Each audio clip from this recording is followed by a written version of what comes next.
India has survived through all the tough times because of this ability for us to engage in dialogue. But today's evening tells us that there's something far more profound which is really happening. Across the world, and India is no exception, is also marked by the growth of social media, the sense of intolerance among communities, the short attention spans which the younger generation has. Every day in my life as a judge, I come face to face with injustice. 75 years ago, several nations across the world joined India in being freed of the colonial yoke. But so many of these nations have fallen by the side. They attained independence, but they were unable to attain true self-governance. India is unique because we have been able to sustain democracy. What is it that sets India apart from so many nations across the world which became free with us around the same time, but were not able to sustain freedom as a way of life? Some may possibly say that we internalized democracy, that we have internalized constitutional values. At the birth of the Constitution, Dr. Babasaheb Bhimrao Ambedkar, whose statue we put up in the Supreme Court just on Constitution Day this year, said, will the Constitution survive? Will India as a nation survive? Because there was a grave doubt at the birth of the Constitution as to whether the nation would survive, because this was a nation which was born out of conflict.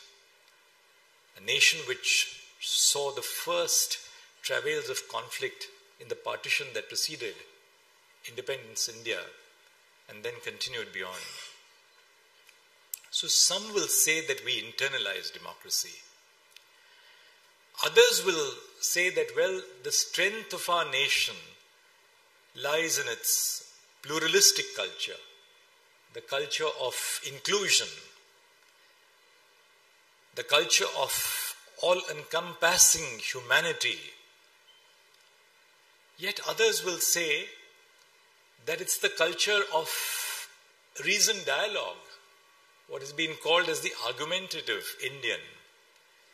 In our ability to be argumentative, in our ability to speak to each other, we have ensured that whereas in many other nations, the power of violence and the power of, if I may say so, the power of the gun has got the better of the rule of law, India has survived through all the tough times because of this ability for us to engage in dialogue.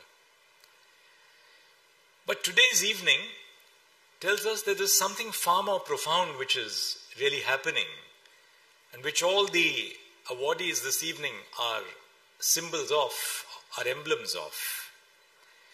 And that, I believe, is a uniquely Indian trait which each of these awardees, and when I say Indian, I mean the subcontinent, I mean Bangladesh as well. The truly unique trait which we as members of the global south, and particularly of this society, represent, of allowing the submergence of the self, of allowing the submergence of the identity of the self into the infinity. Now, what do we mean by infinity? Science will give us a different description of infinity. Human beings have a different definition of infinity. Men and women of religion give us a different view of infinity. But infinity really is that we submerge our own sense of ego, our own sense of existence, in being of service to others, And when we are of service to others, very often we are of service to others, and those others are truly people we may or may not ever know or even come into contact with as personal friends.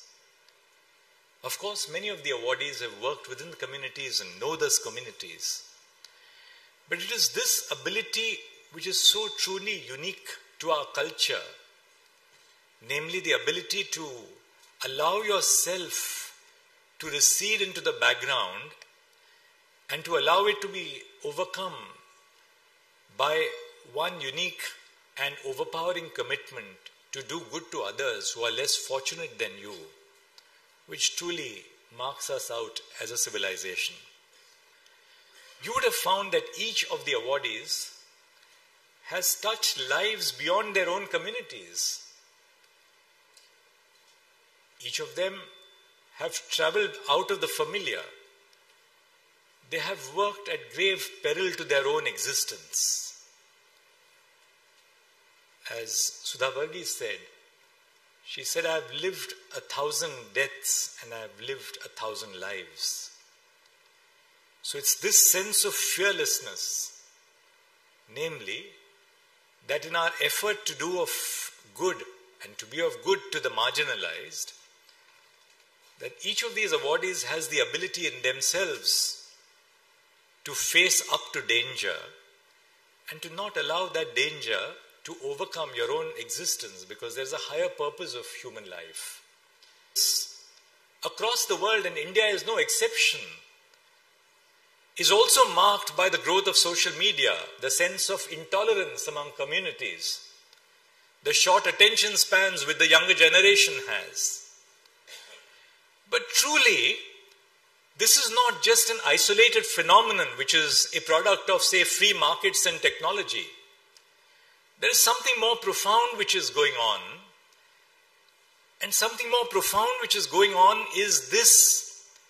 It's in the ability of our societies to not realize at a given point of time the true worth of self-sacrifice in pursuit of a wider communal goal, of a wider community goal, of enabling those who are at the margins of our society to realize a better future for themselves.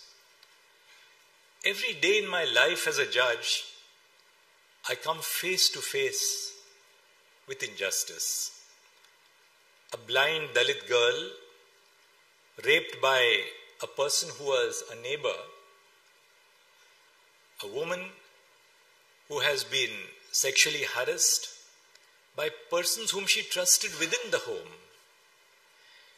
Each day of our lives, as judges, we see injustice face to face. And while we try and resolve injustice within the boundaries of the law, we also realize the limitations of the law in creating a truly just society. The importance of the law lies in its ability to create a framework where there is an organized discourse possible. And as I said, where we replace the power of the bullet with the power of reason. But equally, there is justice beyond law. And for justice beyond law, we need to fathom our own hearts, our own communities, to tap the innate goodness in individuals. Because the law can be a source of immense good, but the law can be a source of immense arbitrariness. It depends on who wields the law and what are the social conditions in which the law is wielded. That is why India has a penal code of 1860, which we still apply today. But the same penal code of 1860 has assumed a more humanistic tradition based on the society in which that law is continually evolving. So it is important for us, when we come face to face with injustice, not to look it up as just another passing phase. Because if we were not to deal with injustice with a certain degree of firmness and resolve, there is a grave danger that it will envelop and perhaps submerge our societies.